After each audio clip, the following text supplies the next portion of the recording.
আসসালামু আলাইকুম রহমতুল্লাহ, আলহামদুলিল্লাহ, ওসালাতু আসসালামু আলা রাসূলিল্লাহ ওয়া বাদ। সুপ্রিয় সম্মানিত দর্শক ও শ্রোতা, ইয়া শাহিদু, আল্লাহ পাক রব্বুল আলামিনের গুণবাচক এই নামটি নিশ্চয়ই আপনারা স্ক্রিনে দেখতে পাচ্ছেন।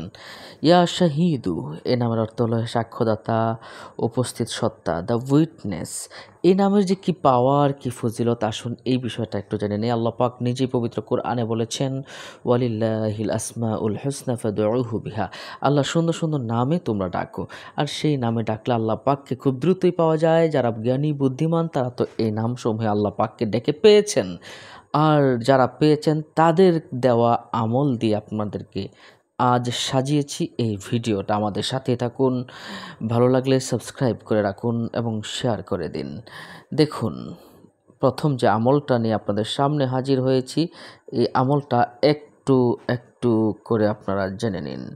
দেখুন, যদি কারো স্ত্রী, পুত্র বা সন্তান সন্ততি থাকে, তাহলে অতি ভোরে অবাধ্য ব্যক্তির কপালে হাত রেখে, অর্থাৎ ফজরের নামাজের আগে বা পরে, ফজরের নামাজের পরে ভোর থাকতে অবাধ্য ব্যক্তির কপালে রেখে 21 বার যদি ইয়া শাহিদু পড়ে, 21 বার ইয়া শাহিদু পড়ে ফু দেয়, এতে বাধ্যগত হয়ে যাবে। ফু দেওয়ার পরে কিছুক্ষণ আকাশের দিকে বা উপরের দিকে তাকিয়ে থাকবে। সুবহানাল্লাহ। নিশ্চয় বুঝতে পারছেন বিষয়টা। বিষয়টা হলো এমন, যদি অবাধ্য স্ত্রী, পুত্র, সন্তান, সন্ততি এরা যদি থাকে, সকালবেলায় তাদের কপালে হাত রেখে 21 বার ইয়া শাহিদ উপরে ফু দিবেন, ইনশাল্লাহ তারা বাধ্য হয়ে যাবে।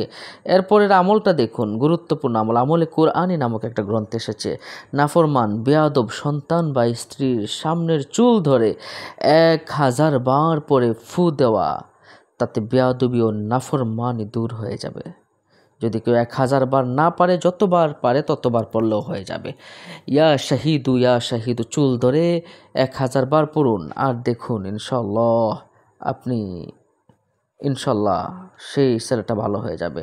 শারহে আসমাউল হুসনা গ্রন্থকার লিখেছেন, যার সন্তান অবাধ্য হয়, সে ফরজ নামাজের পর সন্তানের মাথার চুল ধরে 21 বার যদি পাঠ করে, সে সন্তান বাধ্য হয়ে যায়। সুবহানাল্লাহি ওয়া বিহামদিহি।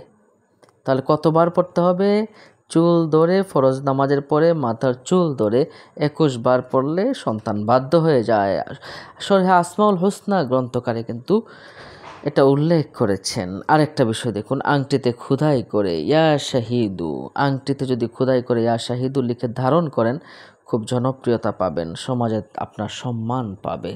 সুবহানাল্লাহ, সুবহানাল্লাহ। সম্মান পাবে, মর্যাদা বৃদ্ধি পাবে যদি আপনি লেখেন। যে ব্যক্তি সর্বদা পাঠ করবে ইয়া শাহিদু, সে পাপ কাজকে মৃত্যুর সমতুল্য মনে করবে, সে পাপ কাজের কাছেও যাবে না ইনশাআল্লাহ। আরেকটা আমল না বললেই নয়, রুগীর মাথার পাশে দাঁড়িয়ে 101 বার যদি পাঠ করে ইয়া শাহিদু, তাহলে ইনশাআল্লাহ তার রোগ ভালো হয়ে যাবে। দেখুন, সর্বশেষ যে আমলটা বলবো, রিয়া বা অহংকারী পূর্ণ এমন ব্যক্তি যদি 1000 বার খেয়াল করে পাঠ করে ইয়া শাহিদু, ইনশাল্লাহ রিয়া অহংকার দূর হয়ে যাবে। ভালো লাগলে শেয়ার করে দিবেন, আর পরবর্তী ভিডিও পেতে সাবস্ক্রাইব করে আমাদের সাথে থাকুন। আসসালামু আলাইকুম রহমতুল্লাহ।